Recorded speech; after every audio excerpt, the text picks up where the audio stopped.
Sa pamilya namin, walang may bisyo. Kung iinom man si mami o si daddy, wine-wine lang. So what if i-prank natin yung putakera kong nanay na may ganito ko? Hirap naman na ito buksan.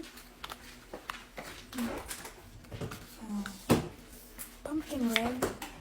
Ay! Ano yan? Red. Ano yan? Pinag-aaral kayo? Sumisikip ang dibdib ko sa'yo? Bakit may ganyan ka? Ano? Sumisikip ang dibdib ko sa'yo? Ba't may ganyan? Ano? Sumasobra ka? Pag nalaman ng daddy mo, talaga mapapalayas ka. Pag ma-high blood, try ko sa'yo. Ano yan? Ano ba? Hindi ako nagaganyan. Ano gaganyan? Ano to? Lipstick to? Rick? Lipstick nga. Ang ganda. Kala ko Yossi. Ano ba't naman ako mag-yosi? Ano Yossi eh? Gusto yan?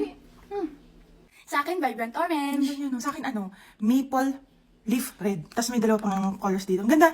Hindi kita mapalo. Ganda nito prank niya nanay niyo.